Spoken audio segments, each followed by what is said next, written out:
குறைவு எங்கே இருந்துச்சோ அது சாபம். குறைவு எந்த வீட்டுல இருந்துச்சோ அது ஆகார குறைவா இருக்கலாம், அது ஆடை குறைவா இருக்கலாம், அது சமாதான குறைவா இருக்கலாம், அது சந்தோஷ குறைவா இருக்கலாம், அது பணக்குறைவா இருக்கலாம், அது பொருள் குறைவா இருக்கலாம், அது பிள்ளை இல்லாத குறையா இருக்கலாம். எங்கே குறை உண்டோ அது சாபம், எங்கே நிறைவு இருக்கிறதோ அது ஆசீர்வாதம். அது ஆசீர்வாதம்.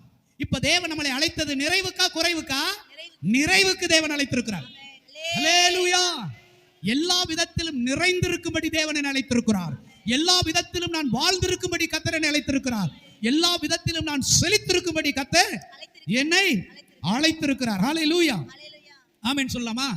தேவன் சம்பூர்ணம் உள்ளவர். எல்லாம் கையை வைத்து சொல்லுங்க, ஆண்டவர் சம்பூர்ணம் உள்ளவர். அவரிடத்தில் எதுவும் இல்லைன்னு இருக்கா? இல்லைன்னு இருக்கா? அவர்கிட்ட இல்லாதது இருக்கான்னு கேட்கிறேன்.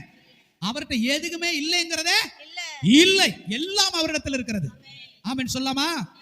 அவருடைய பிள்ளைகளாகிய நாம எனக்கு குறைவு இல்லை அப்படின்ற எண்ணத்தோடு அப்படின்ற இடத்துல நாம வாழணும். ஆமென் சொல்லுங்களேன். இஸ்ரவேல் ஜனங்கள் 40 வருஷம் வனாந்திரத்தில் வந்தபோது அவர்கள் விதைக்கவும் இல்லை, உழுகவும் இல்லை, பாடுபடவும் எந்த தொழில் இல்லை. 40 வருஷம் கர்த்தர் அவர்களை உழைக்காம ஆகாரம் கொடுத்தார். ஆனா கடைசியில மோசே அவர்களை பார்த்து கேட்டார், உங்கள் தேவனாகிய கர்த்தர் இந்த 40 வருஷம் இந்த வனாந்திரத்தில் நடத்தி கொண்டு வந்தாரே, உங்களுக்கு ஏதாகிலும் குறை இருந்ததா என்று சொல்லும் போது அவர்கள் சொன்னார்கள், எங்களுக்கு ஒரு குறையும் இல்லை. இயேசு 12 சீசர்களை அழைத்து பரமேறுவதற்கு முன்பாக சிலுவைக்கு போறதுக்கு முன்னாடி கேட்டாரு, என்னை பின்பற்றின உங்களுக்கு ஏதாகிலும்? அப்ப அவர்களே என்ன சொன்னார்கள்? இப்ப நான் உங்களை கேட்கிறேன், நீங்க என்ன சொல்லுவீங்க? என்னங்க முழிக்கிறீல்ல? இப்ப நான் உங்களை கேட்கிறேன், என்னை கர்த்தர் குறையில்லாம நடத்துறார் அப்படி சொல்ல முடியுமா? என்னங்க ஒண்ணும் சொல்ல மாட்டீங்க. ஐயோ அதுல இஎம்ஐ, இதுல இஎம்ஐ, இதுல எருமை, அதுல கருமை, இதுல குரங்கு, இதுல குத்தாடி நாடிக்கிட்டு இருக்குது. கர்த்தருக்கு ஸ்தோத்திரம். ஹல்லேலூயா.